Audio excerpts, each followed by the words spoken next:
Congratulation आपको thank interview you. Appear करने के लिए। थैंक आप यू अपने वेरी बारे में मच। बताएं कि आपका नाम, मीडियम अटेम्प्ट कहाँ से आती है? सो मेरा नाम रूपाली जोशी है, hmm, medium of attempt English, okay, और मैं हल्द्वानी से हूँ। ठीक है। और ये अटेम्प्ट कौन सा था आपका? यूकेपीएससी में तो फर्स्ट अटेम्प्ट ही था मेरा। ओके, जब आप इंटरव्यू हॉल में जाती हैं तो पहला क्वेश्चन क्या था? उन्होंने मुझसे यही पूछा था, मतलब मैं पॉलिटिकल साइंस से हूँ तो उससे हम्म, रिलेटेड ही मुझसे क्वेश्चंस पूछे गए थे।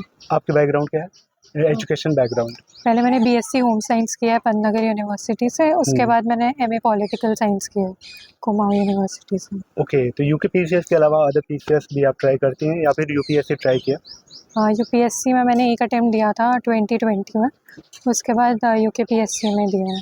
कॉमन क्वेश्चन, यूपीएससी और यूके पीसीएस में क्या समझ में आया, क्या अंतर है? अंतर ज़्यादा नहीं है, मतलब इसमें स्टेट के जो आपको है स्टेट के बारे में भी पढ़ना पड़ता है, बाकी जीएस तो नॉर्मली रहती है, जो उधर आती है वो इधर भी आती है। इक्विवेलेंट। हाँ, ऑलमोस्ट सेम ही है। कुछ मतलब जो पैटर्न है वो यहाँ हमारे टाइम में डिफरेंट था, अब इधर चेंज हो गया, जैसे एथिक्स में मैथ्स भी उस समय इंक्लूडेड थी हमारे टाइम में, लेकिन अब वो हटा दिए हैं इन्होंने। ठीक है, आपकी क्वेश्चन की थीम क्या थी? करंट से क्या पूछा गया, स्टैटिक से क्या पूछा गया, आपको कैसे जज किया जा रहा था इंटरव्यू हॉल में, आपका प्रेजेंस ऑफ माइंड कुछ कैसे चेक कर रहे थे, एथिकल कितना आपको टेस्ट कर रहे थे, क्या क्या? हाँ, मुझसे तो मोस्टली उन्होंने पॉलिटिकल साइंस से रिलेटेड क्वेश्चन पूछे थे। जैसे? जैसे राइट्स के बारे में, फंडामेंटल राइट्स के बारे में उन्होंने पूछा था, हम्म, और यूसीसी के बारे में भी पूछा उन्होंने, ओके, वो क्योंकि अभी इम्प्लीमेंट हुआ है। हम्म, बाकी बैलेंस ऑफ पावर के बारे में पूछा था। इकोनॉमिकल कुछ? इकोनॉमिक्स से रिलेटेड कुछ नहीं था। ओके, आपके एथिकल ओरिएंटेड कुछ पूछेगा कि या फिर सिचुएशन बेस्ड दिया गया कि अगर आपको एसडीएम बना दिया जाए, ऐसे कुछ क्वेश्चन? नहीं, इस टाइप के तो मुझसे नहीं पूछे कुछ भी नहीं थे। कितने मिनट चला इंटरव्यू? थे। 20 मिनट चला होगा मेरा interview। Okay, as a aspirant आपने क्या ऑब्जर्व किया कि इंटरव्यू हॉल में लगता है कि ये जो स्टैंडर्ड बुक्स होती हैं, एनसीईआरटी होती है, जो सिलेबस होते हैं, इनको पढ़ के आप एक बेस्ट इंटरव्यू दे सकते हैं या फिर ओवर द टाइम आपकी पर्सनालिटी इनहेंस होती जाएगी तभी आप यहाँ पे इंटरव्यू दे सकते हैं? क्या लगा आपको? मतलब इंटरव्यू देते हाँ, टाइम, मतलब जो आपके डेफ में है वो तो आपने डेफिनेटली पढ़ा ही होना चाहिए, क्योंकि उसमें अगर आप जवाब देते हो तो आपको कॉन्फिडेंटली आप दे पाते हैं। हम्म, बाकी पर्सनैलिटी तो वो अलग अलग पैरामीटर्स पे चेक करते हैं, तो ऐसा नहीं है कि आपको सब कुछ आता है तो उसी बेसिस पे ही है। हम्म, पर्सनैलिटी टेस्ट है, क्योंकि एट द एंड अगर आपको कुछ नहीं भी आता है तो वो भी आप कॉन्फिडेंटली बोल सकते हैं कि आपको नहीं आता। आप यूके पीसीएस को किस तरह से देखते हैं कि आपको अगर अलॉट होता है कोई पोस्ट तो आप कैसे काम करेंगे इसके लिए? यूके पीसीएस को आप कैसे देखते हैं कि जैसे उनका इंटरव्यू प्रोसेस, उनका प्री, उनका मेंस का अप्रोच, ठीक है, उसके बाद जो उनको पोस्ट आपको देते हैं तो उससे क्या उम्मीद है आपको? हाँ, पहले तो अगर मुझे अलॉट होता है तो मैं उस पर्टिकुलर फील्ड में ही काम करना चाहूँगी।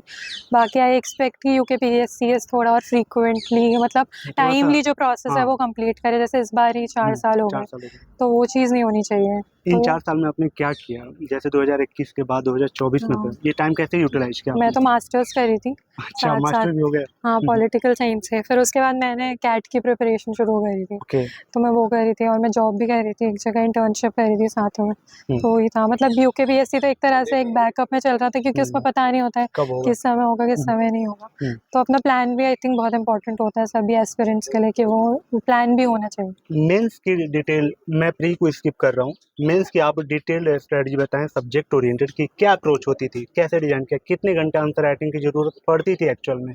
जो आपका एकेडमिक बैकग्राउंड था, वो कितना बेनिफिशियल रहा आपके मेंस के लिए? सो मैंने तो यूपीएससी की तैयारी करी थी, तो मोस्टली वही सारी चीज़ें मैंने यहाँ भी अप्लाई करा मेंस के लिए। हुँ, मॉक्स मैंने नहीं दिए थे मेंस के लिए। हुँ, आंसर राइटिंग मैंने खुद से ही करी थी, जो भी क्वेश्चंस मतलब अवेलेबल होते थे इनसाइट्स आईएएस हुँ, और आईएएस बाबा, इन सब में मतलब ऑनलाइन मीडियम के थ्रू ही मैंने प्रैक्टिस किया था। हुँ, और इट्स मतलब इम्पोर्टेंट होता है आप अपने नोट्स बनाकर रखो, जो बेसिक बुक्स होती हैं उसकी, और साथ में उससे करंट के साथ मिलाकर फिर वो पूरा आंसर्स दो। और मतलब जब मैं answer writing final exam hall में करी थी, मेरा मेन फोकस यही था हुँ, कि कोई क्वेश्चन नहीं छूटना छूटना चाहिए। नहीं चाहिए। मेंस में ये चीज़ बहुत इंपॉर्टेंट होती है, मतलब इट्स कंसिडर्ड एज अ सिन कि अगर आप कोई भी क्वेश्चन छोड़ दो तो, हुँ, क्योंकि नेगेटिव मार्किंग तो नहीं होती है, लेकिन अगर आप कुछ लिखते हो तो आप उसके कुछ कुछ तो ना कुछ मिलेगा। मार्क्स मिल ही हुँ, सकते हैं। हुँ, तो मतलब मेरी थोड़ी राइटिंग स्पीड पहले से भी अच्छी है, स्कूल टाइम से ही मैं आंसर राइटिंग में अच्छी थी, तो मैंने इतने मॉक्स नहीं दिए थे, पर फिर भी मेरे लिए हेल्पफुल रहा था कि मैं आंसर राइटिंग स्पीड मेंटेन कर पाई थी। लेकिन मैंने देखा था बहुत सारे बच्चों का छूट जा रहा था, तो अगर किसी का ऐसा सीन है तो उससे मतलब प्रॉपर्ली आंसर राइटिंग करनी चाहिए। आप यूकेपीसीएस के लास्ट स्टेप पे हो इंटरव्यू पे, तो क्या आप हाई स्कूल, इंटर और ग्रेजुएशन बहुत ब्रिलियंट स्टूडेंट रही हो या फिर बिलो एवरेज रही हो, कैसी थी?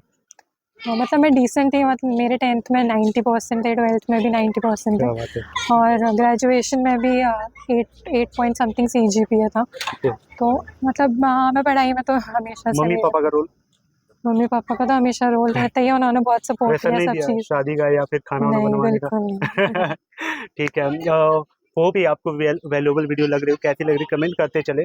आपके रिसोर्स क्या होते थे वैल्यू एडिशन के? स्टैंडर्ड बुक सबको पता है क्या पढ़ना है, कैसे पढ़ना है, सब जानते हैं।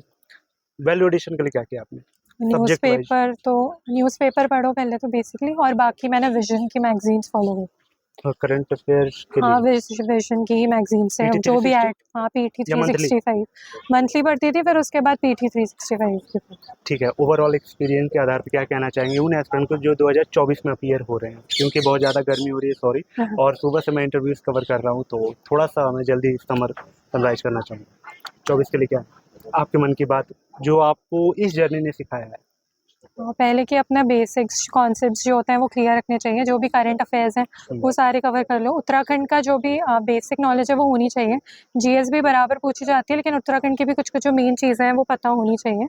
बाकी CSET के लिए भी आप अच्छे से ध्यान देना, क्योंकि बहुत सारे लोगों का CSET में रह जाता है, तो वो चीज़ भी अच्छे से करना, और मॉक्स दे देना। और आई थिंक एक नंबर ऑफ अटेम्प्ट्स जो होते हैं वो अच्छे मेंटेन करने चाहिए, क्योंकि मैंने भी अपने प्रीलिम्स के टाइम पे एक थोड़ी रिस्क टेकिंग अप्रोच तो करनी पड़ती है, क्योंकि अगर आप रिस्क ना लो वहाँ पे, गेस वर्क ना करो, एक एजुकेटेड गेस ना लो, तो फिर नंबर ऑफ आप क्वेश्चन ही ज़्यादा नहीं हो नंबर ऑफ पाएंगे। क्वेश्चन ही उतने नहीं कर पाओगे, तो वो चीज़ बहुत इंपॉर्टेंट रहता है। Okay, thank you so much ma'am, और जब अगली बार मिलेंगे तो होप आप एक टॉपर ही रहेंगी।